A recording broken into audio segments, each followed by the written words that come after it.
Blog Talk Radio.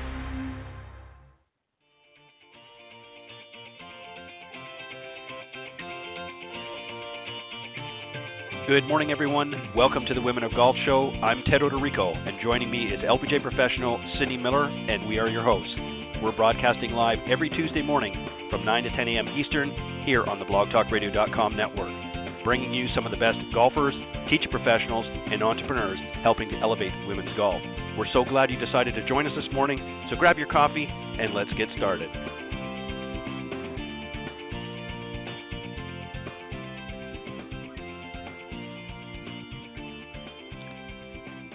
All right. Thank you, everybody, for joining us this morning here on the Women of Golf Show. We're very excited to have you come aboard, if you will. I'm Ted Odorico, and right alongside is LPGA professional and Legends Tour player Cindy Miller, and we are your hosts here on the Women of Golf Show. Good morning, Cindy.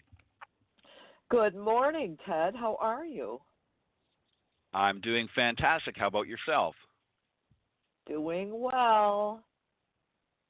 Perfect. We got a great show for everybody this morning. We're going to be joined here in just a moment with our guest this morning, Laura Restrepo. She just won the 2019 Guardian Championship down in Prattville, Alabama, and we're going to bring her on in a second. But before we introduce her, Cindy, I know you've been really busy over the last little while. You've been raising some money for charity and that. Just tell everybody a little bit what you've been up to. Well, I was invited to an event at Friar's Head in Long Island it's called the Retreat, Inc., and their purpose is to eradicate domestic abuse. So I was absolutely thrilled to be able to help them raise some money, and I got to see a bunch of old buddies that played on the LPGA Tour and teach in the Met section of the PGA. So we just had a great time. And the golf course, holy cow, it might be one of the prettiest places I've ever been. Just amazing. Wow. Totally amazing. Wow. The GPS said turn left. And my husband was driving with me, and he said, there's nothing here except a mailbox and a bunch of heather. And I said, that's weird. I said, well, go turn. And we turned in about an eighth of a mile. These big gates started to open up. And we're like, where are we going? And then about another quarter of a mile, all of a sudden the trees stopped, and we saw Long Island Sound and this beautiful golf course hidden. And oh my gosh, it was absolutely gorgeous, and the people that I got to play with were amazing. So I'm so grateful. Sometimes you just have to pinch yourself. And then later in the week, we went to Naples, Florida, and played golf with the people from K2 Telecommunications at the Ritz-Carlton. So last week was Cinderella. This week it's back. Yeah. The ball is over. Well, you know, we were, all joking aside, you know, we were talking just a moment or two before we went live about how really golf provides so many great opportunities to raise, you know, money for some wonderful causes.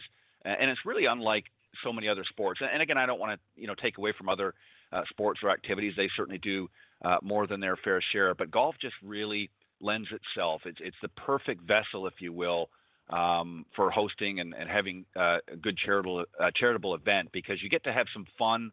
And as I said, you know, you're not just sort of writing checks and things like that. You're actually out there enjoying yourselves while at the same time helping out some worthy causes. So kudos to you and all of the other participants in that event. And you guys did a great job.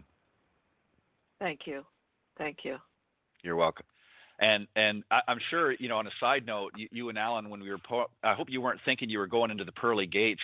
I mean, that would be a little scary pulling up and all you see is a couple of gates. Say, Alan, I think we took the wrong turn here. Right? Oh, wow. Right. Yeah. All right. On a shifting back into a serious mode here, we got a very special guest this morning. As I mentioned, Laura Restrepo. She won this last week in Symetra Tour event, the 2019 Guardian Championship. I'm going to tell you just a little bit about her, and then Cindy and I will welcome her aboard on the show. Laura is 25 and a native of Panama City, Panama. She was inducted into their Panama Golf Hall of Fame back in 2012.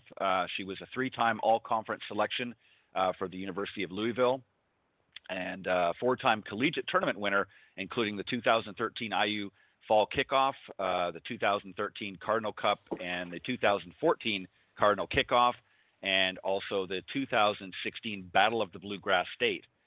She finished tied 106 at the first stage of the 2016 LPGA qualifying tournament to earn her Symetra Tour membership for the 2017 season, and has represented her native country at the 2019 Pan American Games in Lima, Peru.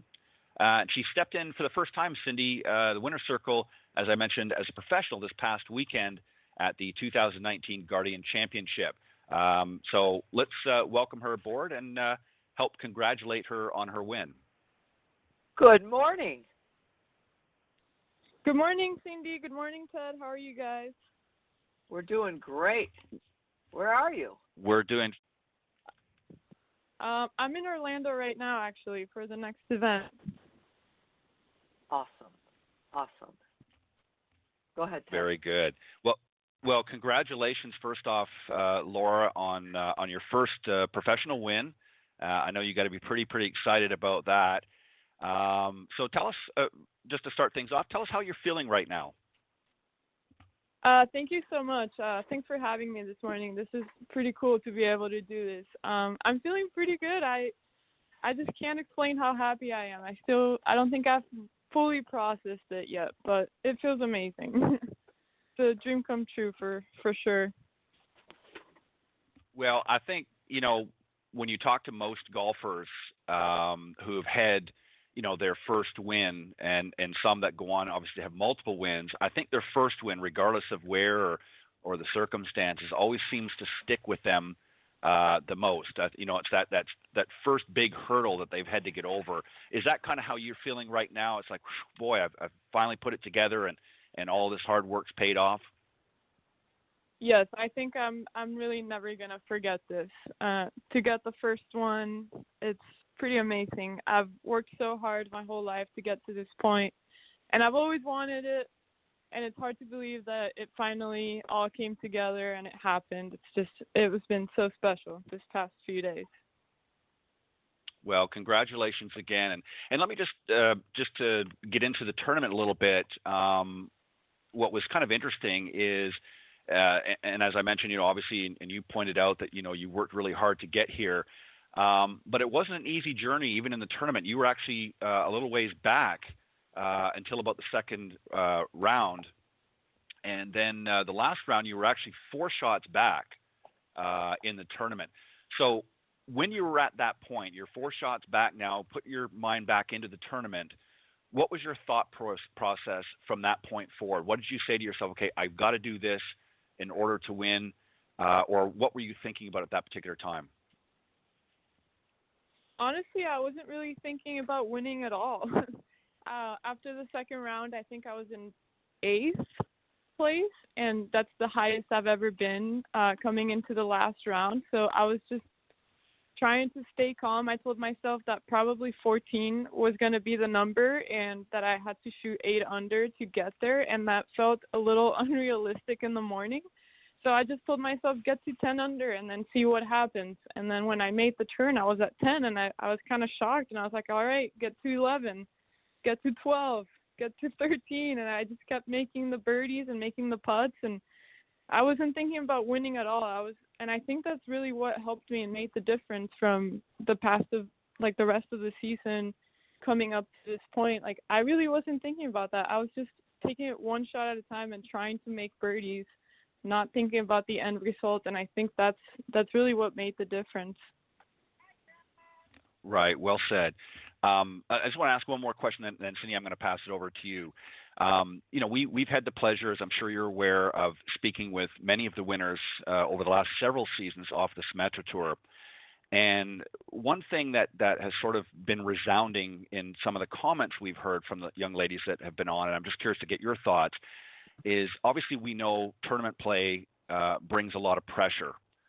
But do you think as a player that sometimes you put undue pressure on yourself especially if you're not having a good season, in order to get towards that win? Do you feel like over the last couple of seasons here on the Symetra Tour that, you've really put a lot of pressure on yourself? And if so, what have you done, or what do you think you're doing to try and alleviate that a little bit? Oh, yes, 100%. I mean, we put so many expectations and so much pressure because we want it so bad. And we know we've been putting in the work, and just not seeing the results can be so disheartening and so frustrating.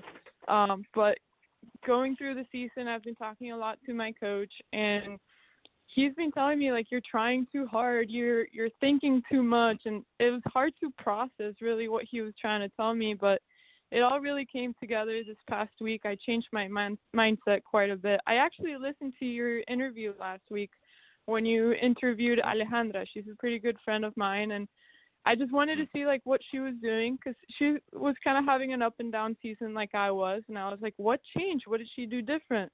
What can I do? And I listened to her, and she said, I didn't change anything. I trusted what I've been doing. I wasn't trying harder. I was just doing the same thing and trusting that the results were going to come. And I was like, I can do that too. And she also talked about, like, remembering why you're playing and the love for the game and not thinking about the results. And I said, let's do that. The season's about to end. My mom was actually coming that week, and I said, let's just enjoy this week. Let's have fun, enjoy my mom's company. And it really worked. I'm glad I listened last week, because I think that took a big part of it. And it was kind of like what my coach has been telling me all year too, and it just kind of clicked. Well, that's fantastic, and we appreciate the shout out, and that should give you some incentive to keep listening every week, because obviously you're going to get some good advice here on the show. So we're thankful for that. Cindy, go ahead. So going along those lines, what Alejandra said was huge. It was, I remember wanting to go out and play golf by myself as a little girl and just having fun. And I absolutely love doing that, even though I'm an old woman, right? And it's just like, why do we play? And there's so many people, and I think we put the pressure on ourselves, but I think it can also come from outside sources. So I think you almost have to put up a fence around yourself. For everybody, what's the matter? Why are you missing the cut? You're not playing as well as you want to. And, it's like, hey, guys, I'm up here grinding my guts out. So you just have to be able to put up that fence and then play for yourself. So good for you. I'm so proud of you. Thank you so much. Really appreciate it. Now, was Mary Bryan your coach? She was my coach. I was actually talking to her this morning. You were? She was my assistant. Yeah. Oh, that's awesome. She's a little bit older than me, but she's awesome. Yeah, I played on the tour with Mary. No way. So, that's awesome. Yeah, she's a great lady. That's very cool. Now, what's the best part of your game? I would say my irons are the best part of my game, and this week it really showed. I mean, I hit the ball so great. The first round I shot even with 16 greens, and the 2 times I was off the green, I got it up and down. I actually 3-putted 3 times. But then so you made 18 pars? No, you made 2 birdies. Yeah, I made three bogeys, 3 3-putts the first round. But I was hitting the ball so great, so the last 2 days I actually did make the putts, but my ball striking was really what made the difference. My irons are pretty good when they're hot. That's awesome. So do you hit it really close? I do. I give myself a lot of chances, and the putter came in clutch this week, and I was able to convert a lot of those opportunities. And it's just the lessons that you learn. It's amazing to me, because you could have been depressed after the first round saying, oh, you only shot even par, you hit 16 greens, you can't hit it any better. And when you hit 16 greens, you're probably not going to be within 15 feet on every one of them, right? Right. And you might have a few 3-putts, but then, the lesson is don't ever give up, ever. Oh, yeah. That's the big lesson I've learned this week. I mean, it's been 3 years since I turned professional, and I've had some success in the mini tours, but on the Symetra tour, it hasn't really been what I wanted and what I expected from myself. And it's been very frustrating. It's been a tough year, a lot of ups and downs, a lot of cuts missed, a lot of inconsistency. But I knew I was so close; it just wasn't clicking. And actually, when I was driving to this event after the win, I was talking to my mom now, and I got really emotional. I told her, I can't tell you how many times I made the drive to the next tournament, just frustrated, crying, just trying to figure out what I could do to improve, like what was I not doing right, and then to have it all finally come together, it's just, there are no words. It made it all worth it. Good girl, because it's just confirmation that, yes, I'm supposed to do this. Yes, I measured up. Yes, I'm good enough. And, it's funny because we're working with a young girl who just graduated from college, and she wants to turn pro next year. She came in for a lesson yesterday, and I heard her and Alan talking behind me because I was hitting balls. And she's like, it just doesn't feel right, and so he's like, but you're doing the right thing. You have to keep doing this, it's just, I know the feeling, both my husband and I played on the tour, and so it's just like, do you love this enough to keep going? Because the funny thing is, she's substitute teaching at a school, so she doesn't have to work full time, and she's teaching Chinese children English on the internet, right, to make some extra money. And so you do what you have to do. It's funny that, I had my LPGA tour card, and I was working as a waitress at night so I could pay the rent and the apartment that I had. And I waited on Nathaniel Crosby and Tony Penna one night. And I'm sitting there going, okay, this kid's not on tour. I have an LPGA tour card, and I'm serving him his dinner. And I was like, oh, yeah, I have my LPGA tour card. You do? Like, why are you working? Well, my dad isn't Bing Crosby, and I'm not rich, So it's just, you have to humble yourself and be willing to work. So I'm so proud of you for not giving up. That's awesome. Thank you so much. And, yeah, it's very true that you have to really love it. It's not for everybody. This career can be really lonely and really tough, and there's so many more downs than ups, but the ups are just unbelievable and are so worth all the hard work. That's great. Ted? Well said. Well, Laura, let me ask you this. Let's sort of flip the script a little bit here, if you will. You mentioned about Alejandra. You listened in. Actually, I think it was 2 weeks ago. I think last week, if I'm not mistaken, was Esther Lee. But nevertheless, we're glad that you joined in and listened to the show. Let me ask you, Laura, from your standpoint, if another player was listening to this show that maybe has been going through some of the same struggles that you have, what advice would you give them? Knowing what you know now, what advice would you give them?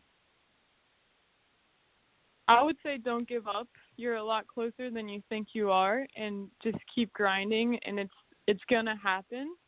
It's just, you just have to wait for your time to shine kind of thing. It's like it's gonna happen. Just stay patient and keep believing, because it's gonna come.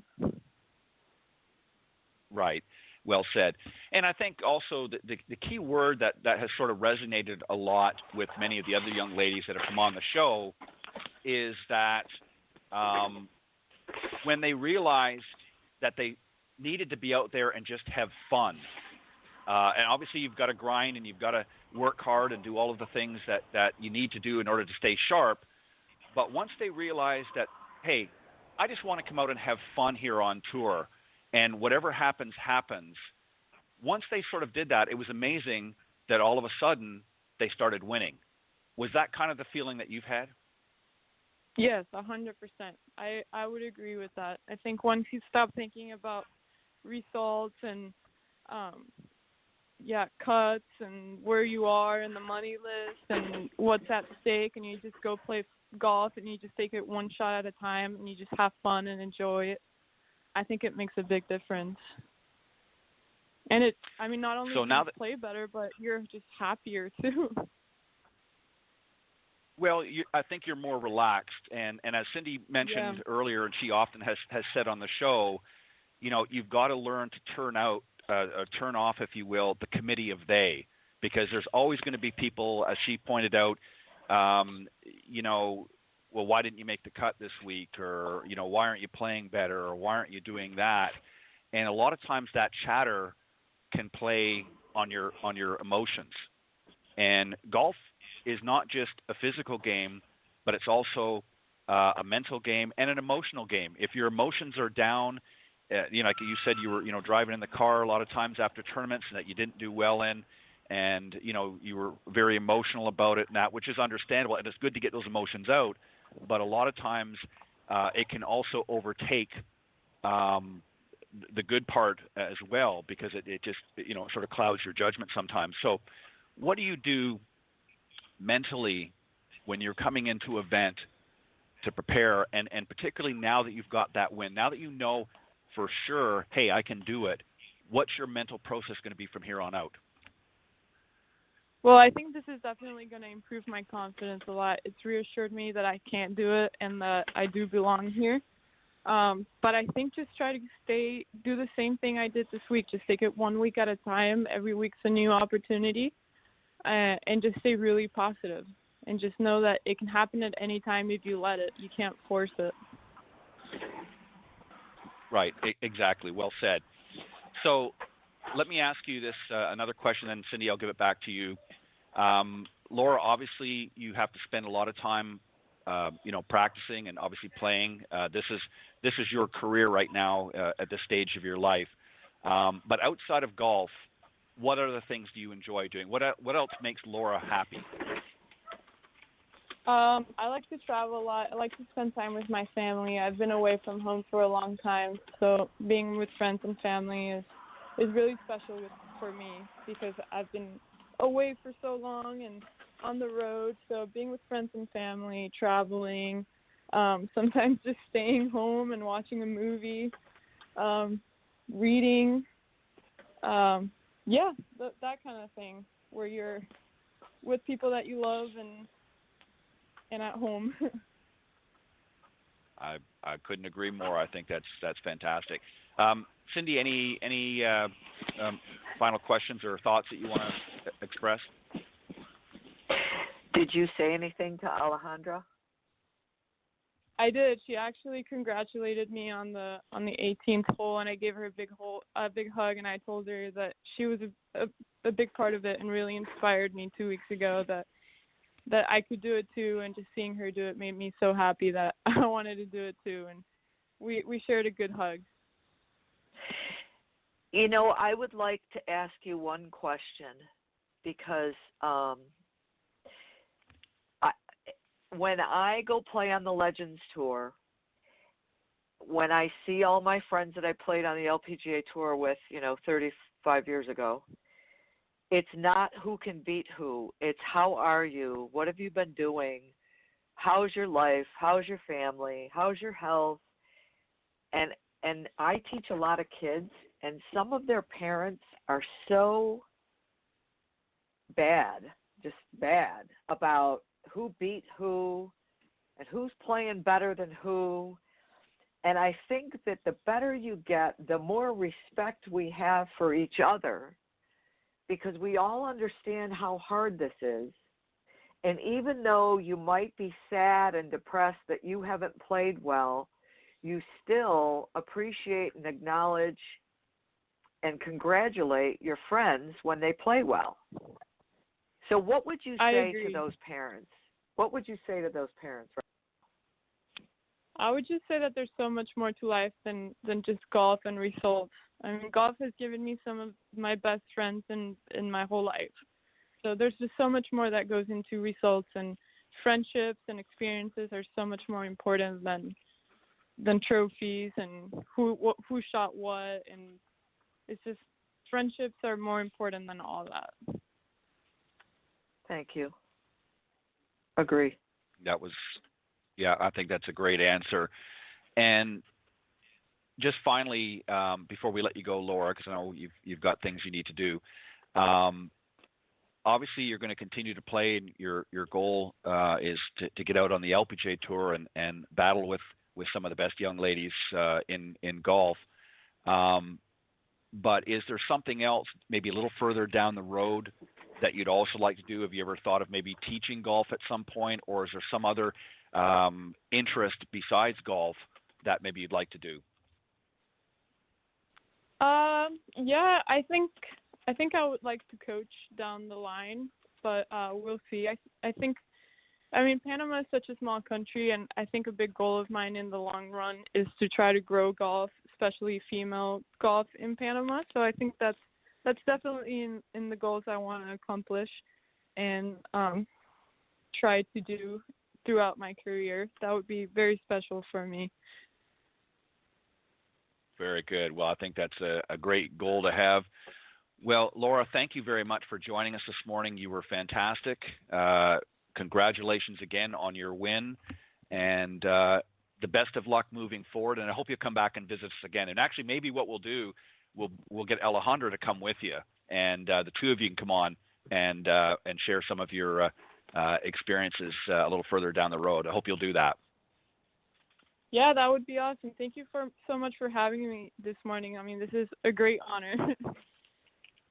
You we're are glad welcome. to have you. Good luck, honey. Keep up the great attitude. Thank you so much. Will do. All right. Thank you. All right. Good luck this week, Laura. Thank you so much. All right. Bye-bye. All right. That was Laura Restrepo, winner of the 2019 Guardian Championship, as I mentioned, in Prattville, Alabama. Great course there, by the way. See, I haven't actually played it, but I've been there. One of the Robert Trent Jones, part of the Robert Trent Jones Golf Trail in Alabama. Some really, really nice courses there in that state. And what a great attitude that she has. I mean, you know, she's talked about how she struggled a lot, has been kind of down in the dumps, you know, quite often just because of, you know, not being able to close it out. But it's amazing how that win just, you know, does a 180, doesn't it? Absolutely. Absolutely. Just, isn't it cool? Yeah, it is. And you're exactly right. You know, I think that, you know, and we've talked about this before, but golf in general, for especially for those that have the abilities to get out on tour, you know, win, lose, or draw, I think if you've got the ability to even get out there in the first place, you're already a winner in my books. I mean, it's tough for those of you, and you know that yourself, Cindy, how hard it is just to get there in the first place, and you're competing against so many strong individuals out there, you know, week in, week out, and it can be daunting, I'm sure, for many of these, especially these young girls. I mean, most of them are in, you know, early 20s. They're just starting out their lives, and it's a tough grind out there. Wouldn't you agree? Unbelievable. And again, it's, you know, it's why you just can't give up. You've got to fall in love with the game. You've got to give yourself time to learn. It's just, it's the mental challenges. It's all of the above, right? Yeah. Well, and I think the other thing too is what, and you know, she kind of talked about this, that there were more downs and ups, which is going to be true in anything in life. You're always, you know, you're going to have successes in life. But I think the key thing is you've got to learn from the downs. If you're not learning something from the downs, then it's going to be that much harder to have the ups. And I think that this is something that's going to give her, you know, I'm referring to Laura now, and the other young ladies that have been on the show. I think that understanding who they are first and foremost is going to help them in their journey in life, whether they go on to have a huge successful golf career or whether maybe they just win a tournament here and there. I think understanding themselves first and foremost is going to make them much happier than if they won 100 in tournaments and just, you know, didn't really care about anything. They've all got some very strong ethics and good morals, and I think that they just want to go out there and be their best. And I think if they're doing it for themselves and not doing it for somebody else, whether it be a parent or otherwise, I think if they're just going out there and having fun, I think they're going to be successful regardless of what the outcomes are. Great interview. I enjoyed having her on the show, and it was nice to and hear. she's so humble and grateful and excited. That's what it was like. Oh, I'm so happy to be here, and like, really? Okay, cool. Right. Yeah, that's nice. And it was nice that she gave a little plug too. That she said, I listened. She had the weeks wrong, unfortunately, but because I checked. But nevertheless, it was nice to hear that she listened into one of the shows with one of her fellow players and really got some advice from that. So that just reinforces for us that we know it's working. So we're glad to be able to do that. All right, Cindy, I want to shift gears a little bit here, and we're going to have a little bit of a discussion this morning, and it's really about beginning golfers because there's, in order to grow the game, we can certainly do things to help our existing golfers, which we're going to do, every week. But we want to encourage new people coming this game. And when they do come, they're going to have some questions or they're going to have some thoughts about what to do and where to do it and how to go about it. So we're going to talk a little bit about that. So I'm going to ask you this question first, and then we'll sort of give our thoughts and perspectives on it. And this is for an individual, Cindy, who has never played. Many of us, you and I and many others out there that maybe started learning this game as a child. Maybe our parent took us out to the golf course or to the driving range and sort of egged us along to learn this game. But there are many out there that haven't had that opportunity for one reason or another. They've never hit a golf ball in their life. And the question that they're asking is there any hope that I can learn to play this game despite what I just mentioned? What are your thoughts there? What would you say to somebody that came to you and asked you that very same question? If there's hope that they can play? Yep. From total beginner? Yep. Absolutely. Yep. Never played as a child. Yeah. Oh my gosh. Yes. It's true. Like, really? Why would you ask that question? Of course you can play. Get over here. Let's have some fun. Well, absolutely. I asked this question. Yeah, I asked this question to my panel on Thursday nights on the Coach's Corner, and it's interesting because one of the examples I used was, of course, was Larry Nelson, who was, of course, a PGA Tour member for many, many years, and I believe he's still on the Champions Tour. But he didn't take golf up until in his 20s. He actually served over, I believe, don't quote me on this, I think it was the Vietnam War. And then when he came back, actually learned to play golf. So he was well in his 20s. So he never played as a child. He didn't take up the game. He did play other sports. He was very prominent in baseball. And the reason why I asked this is because he went on, of course, to win multiple tournaments. I'm sure Alan knows him quite well. Yep. But there's a perfect example of somebody that never played as a child that went on to be, and that doesn't mean everybody that takes up later in life is going to have the same success he did.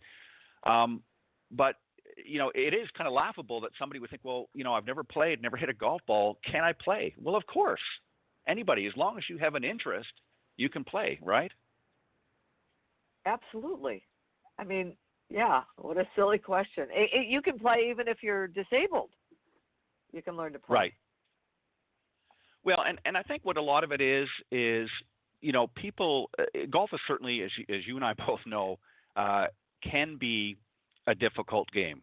It is one of the harder games to learn, and I don't like to use the word master, but to improve on, because it takes a commitment.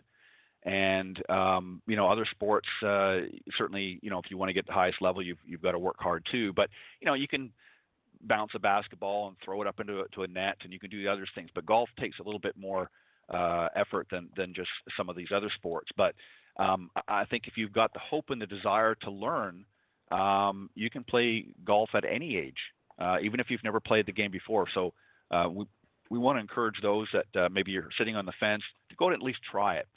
Now let's fast forward a little bit, Cindy, and now we've got somebody that's expressed an interest. It's again a beginning golfer.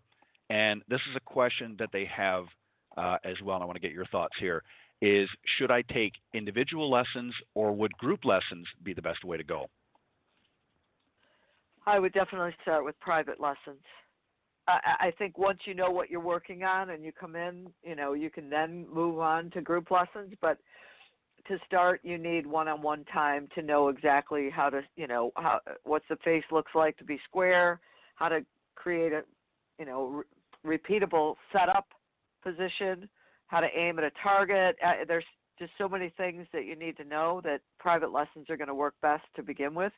And I suggest everybody come in for an intro lesson, and then they can choose to purchase a package and then continue from there on in, and that includes privates and group lessons.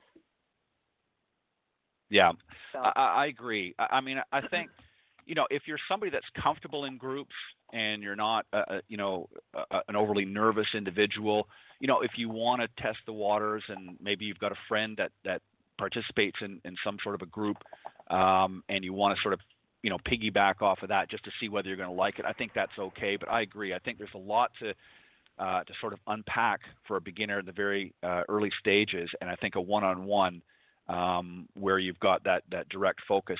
And something else, too, that I think that a lot of beginning golfers, and I would strongly urge our fellow coaches that are maybe tuning into the show as well, because I've heard this a lot from a number of people in the industry, is it's not just about learning the game, but it's learning about the game. And I think that, everything from the rules, and a lot of people don't know, Cindy, what to even do when they show up at the golf course.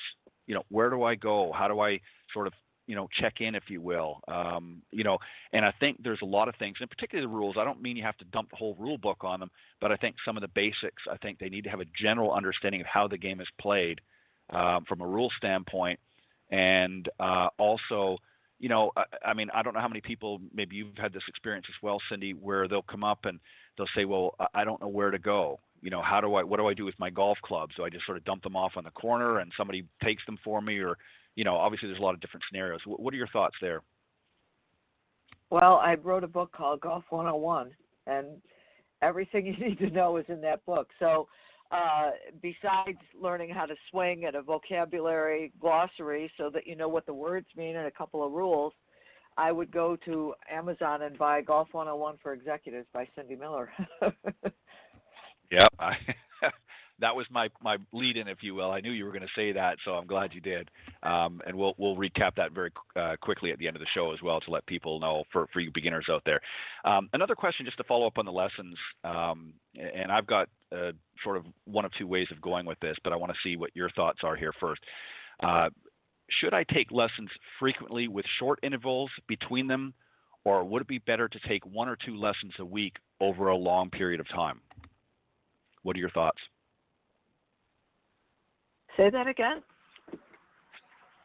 So if I'm taking lessons with short intervals, so let's say maybe once a week or once every couple of weeks, maybe take a lesson, or should I maybe take one or two a week, but a longer period of time? So short intervals, like let's say over the next 6 months, I'm going to take a lesson every couple of weeks, or should I maybe over a year, but have more frequent lessons? What would be? I would want to know what your goals are.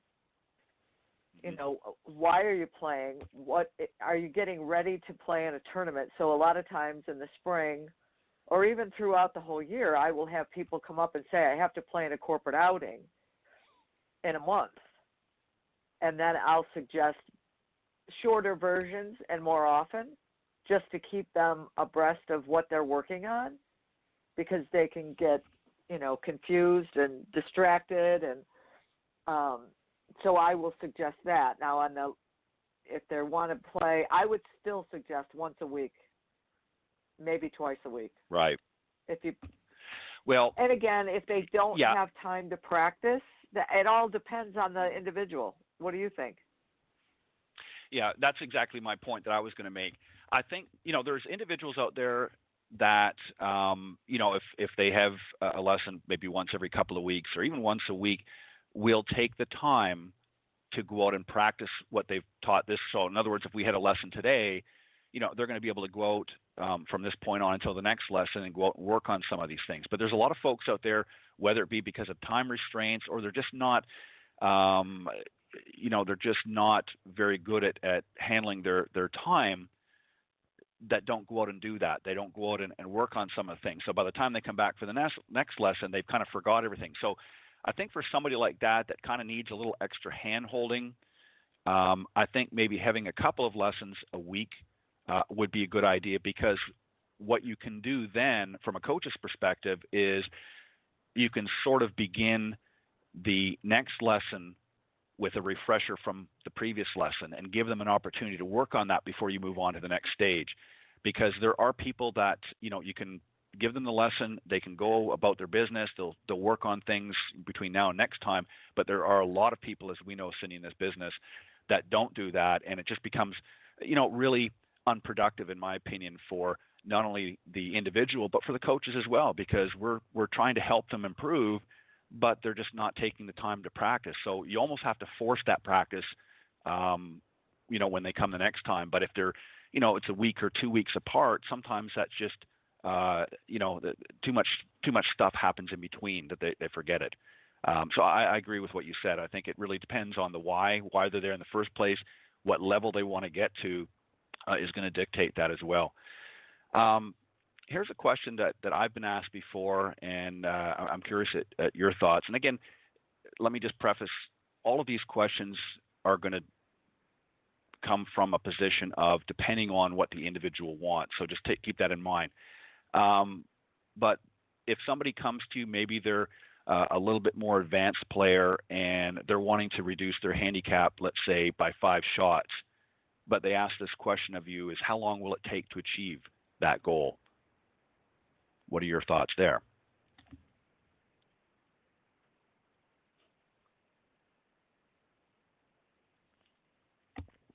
Oh, I'm sorry. My apologies, I think. Cindy, are you still there? I had muted myself. I'm sorry. Oh. Do I need to repeat that, or did you get it? Say it one more time. How many shots better do you want to be? Okay. So somebody wants to reduce their handicap by 5 shots. How long will it take to achieve that goal? So you can use another number if you want, but 5 shots is a pretty reasonable thing for somebody to do. What are your thoughts as far as a time frame? Because they're going to come to you and say, look, I want to work with you here, and I want to reduce my handicap by even, let's say, 10 shots. They want to get a gauge of how long realistically this is going to take them.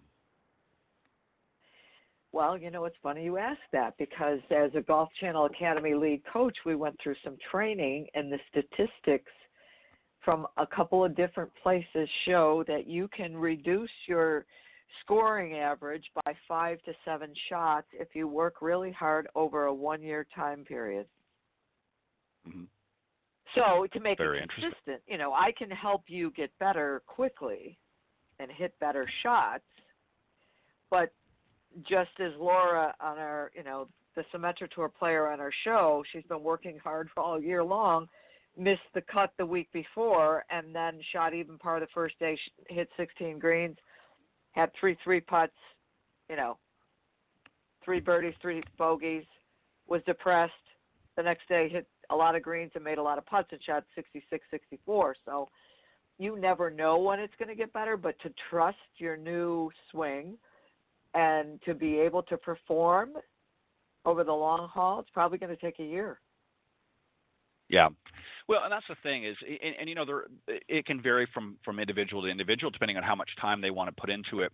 And the other thing to keep in mind as well, which somebody on the panel this past week pointed out, it depends on what level you're already at. For instance, if you're a 25 or 30 handicap, it's a lot easier to shave those, 5 to 7 strokes off. But if you're somebody that's maybe a 2 handicap or even a 5 handicap, once you get to become a better player, shaving those few strokes off is a lot harder because you're already an accomplished player. So it becomes a little bit more difficult to make that big of a leap, if you will. But it's much easier, of course, getting, as I said, a 25 or even a 30 handicap down by 5 or 10 shots, whether it be a year or a little bit longer. So, it depends on the individual, and it goes back to the previous question is, really, what am I willing to commit with this? Am I willing to put in the time with my instructor or my coach in order to achieve these goals that we've put together? But again, going back to what you've always said, is you really have to understand the why you're there in the first place. Because if you don't understand the why, then the rest really is much more difficult to sort of put into perspective. Would you agree with that? Yes, absolutely. Absolutely. Yeah, you have to know why you're doing it and how committed you are. I've had people come, total beginners. It's easy to find 5 shots, 7 shots, right. 10 shots. Somebody who's a 14 handicap who wants to get under 5, it could be really easy, or it could be, you blow up, you get too mad. It's like Laura just said, and Alejandra and Esther, you can't try too hard. Everyone goes through the same learning curve. In my opinion, you have to go through the same steps or stages. Right. But depending on how hard you work, you can go through them faster. Right. Do you agree? Well, yeah, I agree wholeheartedly. And I think the other thing to keep in mind is you might learn quicker than what I might learn, and in a different way. So just because Cindy is able to shave 5 strokes off in 6 months doesn't mean that I'm going to be able to. It depends on the level of commitment. It depends on a lot of factors. So you can't measure yourself against somebody else. You have to find your own rhythm and your own way of approaching things. And that's something that if you communicate, that's why communication between the student and the coach or teacher is vital and critical, because if there isn't a good communication or a good flow of communication between the two, it's very hard for you and I, Cindy, to be able to help the student. We can certainly tell them whatever they want to hear, but if they're not receiving, if they're not tuned into the same channel, it can be very, very difficult. So the line of communication has to be open, and they have to be receptive to what we're telling them, and then be willing to put it into practice, because if they're not, then they're not going to see the results, and they're going to obviously become frustrated, and ultimately we're going to become frustrated because we're going to run out of ideas to be able to help them. So you have to kind of be on the same frequency, if you will, as a student and a coach, and that's not always easy, and some adapt very quickly to circumstances, much more so than somebody else. And that's why, when you listened to Laura earlier in the segment, she talked about how she's finally starting to understand that she needs to kind of let go of certain things and just go out there and have a good time. Well, some of those young ladies learned that lesson a little faster than others, and ultimately went on to continue to win. So again, it depends on the individual. Here's the last question I want to ask, and then before we go off, we're going to play your promo spot before we close out. But here's the question: how do you know you can make a better golfer out of me? I practice a lot, and I just don't seem to get any better. How do you know if a student's coming to you? Obviously, they've been playing for a little bit, but they're frustrated. They're just not seeing results, and they're coming to you for help. And they want to know, how do I know how do I know you're going to be able to help me? What would you say to them? Anyone that's willing to learn and is open, I can help get better. I don't care who you are, where you are, what you do, I can help you, but you have to be open and willing to make some changes. And if you are, I guarantee you that you will improve. I guarantee it. Yeah. And I would say the same. Yeah, I would say the same thing.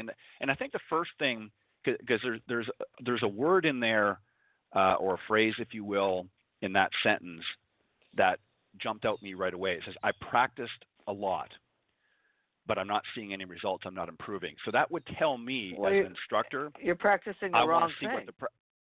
Right. That's what I would want to do. Is I would want to identify. So probably what I would do first, before, obviously I want to see them hit balls and things like that, but I want to see them show me how they practice, because within that session, I would be able to identify the areas that they're not focusing on and the areas that they're maybe focusing too much on. And I guarantee you, probably 9 times out of 10, they're practicing the wrong things. Would you absolutely concur with well, it? Here's the catch. Because, here's the catch. If you practice and you hit it really good in practice and you can't play, it's not a golf swing issue. It's a mental issue. So I would say, well, let's go play golf. I mean, we will find the shots. You know, that's the game. Find the shots. I've got a girl, you know, trying to qualify for a college golf team. And she's accepted the challenge to go to a school where she's not quite good enough. And I said, okay, what did the best player shoot in the qualifier? 14 shots lower than her. I said, so when you lay in bed tonight and you're starting to beat yourself up, to say I'm no good, I suck, I can't do this, I want you to stop yourself and say, how do I find 14 shots? That's what I have to do. I have to find 14 shots. So don't be negative. Yep. Try to be creative of, oh, well, I missed that putt. I could have chipped it closer there. I could have done this. I could have done that.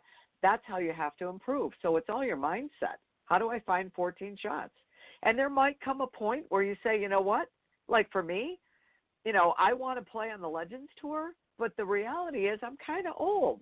And when you got 18 years older than the youngest person on the Legends Tour, it's like, okay, when's the time to look in the mirror, right?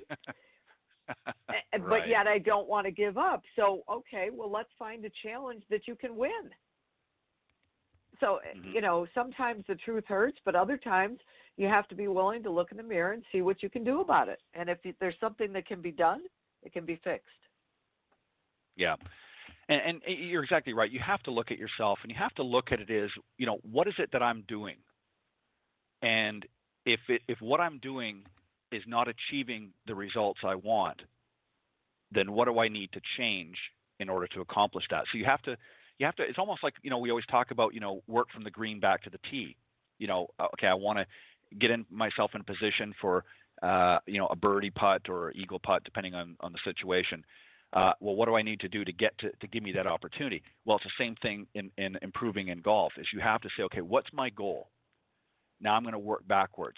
And if what I'm doing is not moving in a forward momentum to achieve that goal, then I have to find where in the efforts that I'm making is preventing me from moving forward, moving that needle forward, if you will. And more often than not, I think in most amateur golfers that we see out there, Cindy, is it boils down to they're not practicing the right things. They don't have any sense of purpose in how they practice. Or if they're, as you suggested, if they're hitting the ball well, it's not a ball striking issue. It's a mental issue, because when they get out in the golf course, I mean, we hear this phrase all the time, you know, I wish I could take my range game out in the golf course, because I hit the ball beautifully out in the range, but when I get out in the golf course, it's like all hell breaks out and it sucks. So obviously there's some sort of a mental breakdown that's happening once they step off the practice tee, and that's what you need to uncover. And you're exactly right. Let's get them out in the golf course and let's find out what's going on. And the only way you can do that, you know, is to really take a hard look at yourself. Yep. Right. Yep.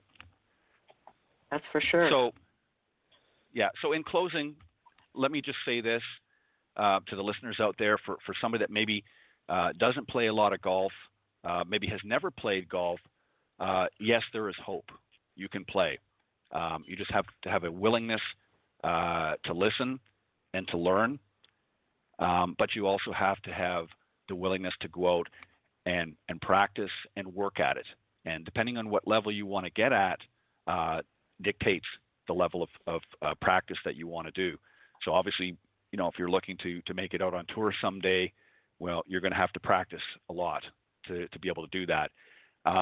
And you definitely want to go to somebody like a Cindy Miller or others out there to get professional help. You're not going to, very few people are able to do it on their own. So you want to reach out within your community and find a good qualified professional, LPGA, PGA, or otherwise, in your neck of the woods, and have a discussion with them. And the other thing is, you have to set goals, and you have to be willing to put not just the hard work, but you need to think about, put some thought into it as well. Okay, how do I get to those goals? What do I need to do to get there?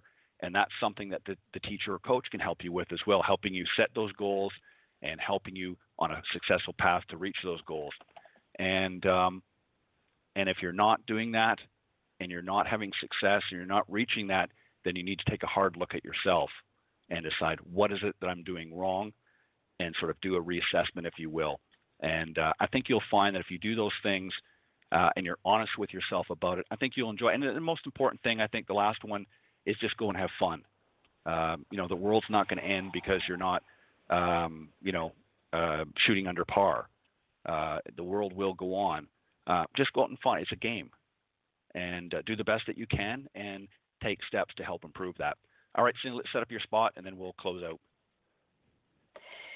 Well, I believe that people need to learn to play the golf to use it as a business tool, so go for it. Everyone knows business deals are made on the golf course. Knowing how to act is just as important as how you hit it. As an LPGA professional and corporate trainer, I offer workshops, seminars, and executive retreats to teach you how to do both. From the back nine to the boardroom, improve your team from the inside out, or Golf 101 for executives might be the perfect fit for your team. Maybe it's time to make some deals on the course. For more information, go to cindymillerinc.com. Well said. And Cindy, you also wrote a great book, Golf 101. Where can the folks get a copy of that? Go to Amazon, Golf 101 for Executives by Cindy Miller, or you can email me, cindy@cindymillergolf.com. Perfect. Well, on that note, we want to once again thank our very special guest this morning, Laura Restrepo, for joining us this morning. Again, congratulations on behalf of Cindy and I on your win this past weekend, the Guardian Championship, and good luck this week down in Orlando. On that note, we want to thank you. We hope you'll come back and join us again next week here on the Women of Golf Show. We'll have another great young lady from the Symetra Tour and possibly another great guest will be joining us. And if not, we'll have another discussion. But either way, we hope you come back and join us. God bless everybody. Have a great week. And thank you as always, Cindy. Thanks, Ted. Bye-bye. Bye.